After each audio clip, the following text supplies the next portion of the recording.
Bonsoir Manon. Bonsoir Clémentine. On te retrouve plus que quelques jours avant les vacances estivales sous un beau soleil pour le coup. La Marne, la Meuse et la Haute-Marne ne manquent pas d'animation ce week-end et on commence tout de suite avec la Marne et un événement bien connu des sportifs. Il s'agit du triathlon. Épreuve reine des aguerris, elle s'invite dans les plus grands lacs artificiels de France et ici au lac du Der pour la 3e édition. L'Open Lakes Champagne propose plusieurs épreuves dont l'épreuve full ce samedi. En bref, un Ironman à savoir 3 km 800 de nage, 180 km de vélo et un marathon. Un temps fort pour les familles sera également à retrouver ce dimanche. Les curieux et les passionnés sont les bienvenus tout au long des épreuves. Et un reportage complet sera à retrouver dans l'infosport de Gaël Bossu ce lundi.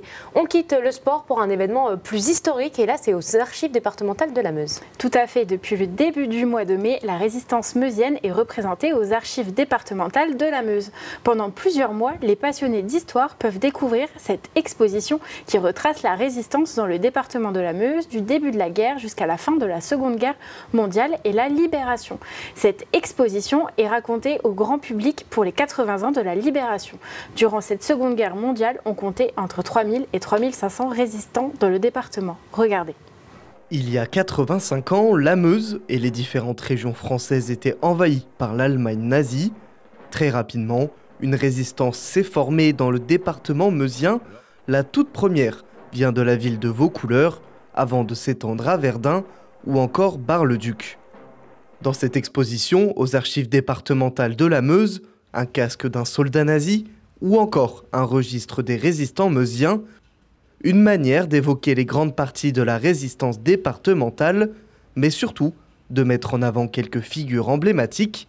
Du début de la guerre jusqu'en 1943, la résistance n'était pas armée. C'est sûr qu'avec plus de 3000 résistants, on ne peut pas évoquer tout le monde, mais on a essayé d'évoquer les grandes figures et représenter un petit peu toutes les formes de résistance, que ce soit une résistance, on va dire, individuelle. Il faut savoir qu'à la fin de l'année 1943, début de l'année 1944, il y a une grande partie de la résistance meusienne qui est décimée, avec 40 personnes qui seront déportées, 5 qui seront fusillées, puisqu'il y avait le tribunal militaire allemand qui était situé à Bar-le-Duc. Pour faire cette exposition, plusieurs mois de travail et de recherche ont été nécessaires. Dès la fin de l'année 1943, 2 premiers parachutages d'armes ont été faits. Ce parachute dans l'exposition en est encore la preuve. C'est donc le début des premiers sabotages, car de nombreux trains de déportés traverser le département, mais il y a aussi beaucoup de documents particuliers. Alors ici, on a beaucoup de comptes rendus en fait, d'actions de petits groupes en Meuse, et où on voit que justement il y a une multiplication des actions à partir de 1944. Voilà. Vous avez aussi un document qui est assez étonnant, c'est un petit cahier de comptabilité du maquis, mais qui est assez succinct. On manque un peu d'informations pour pouvoir bien l'interpréter, mais c'est un document qui est très étonnant et qui nous vient justement d'un fonds privé. Dans cette 3e partie de l'exposition, l'idée est de rendre hommage aux différents résistants du département, mais surtout de parler de la place des femmes dans la résistance, et notamment d'une femme en particulier. Et Madame Longeau, Élise Longeau, qui était sage-femme à Bar-le-Duc, et qui, à ce titre, pouvait circuler de nuit.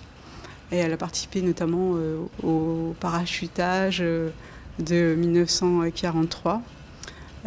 Elle a ensuite été arrêtée et déportée, et donc on a mis sa tunique de déportée dans l'exposition.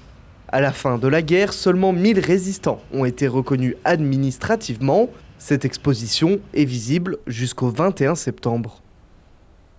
Et c'est un reportage signé Léo Martin. On reste à Bar-le-Duc, mais avec un événement pour les petits cette fois. Ce dimanche, un avant-goût des vacances attend les enfants à Bar-le-Duc avec un après-midi jeu organisé par la Ludothèque. Cet après-midi jeu est ouverte à tous de 14h à 17h et se déroulera au centre socio-culturel Libération. Partons sur un événement pour les plus grands d'entre nous et là il s'agit d'une conférence. L'Observatoire astronomique de Valcourt vous accueillera gratuitement avec une conférence sur le Soleil et son influence sur la Terre. Cette conférence s'adresse à tout public et ne requiert pas de connaissances préalables. Un rappel des notions développées dans les précédentes éditions permettra à tous et à l'ensemble du public présent de suivre l'exposé, à retrouver ce vendredi dès 20h30. Et on termine cette chronique avec l'événement à ne pas manquer, la fête de la musique. C'est un événement national mais qui a aussi sur le territoire. Et on peut dire que tout le territoire joue le jeu, Clémentine, justement, puisque nous avons recensé pas moins de 16 événements sur les départements de la Marne, la Meuse et de la Haute-Marne. Il n'y a pas que les villes qui sont concernées d'ailleurs, des événements sont également à retrouver dans nos villages comme à Curel, Franpas ou encore à Givroval. Un article complet concernant la fête de la musique est à retrouver sur le site puissancetélévision.fr.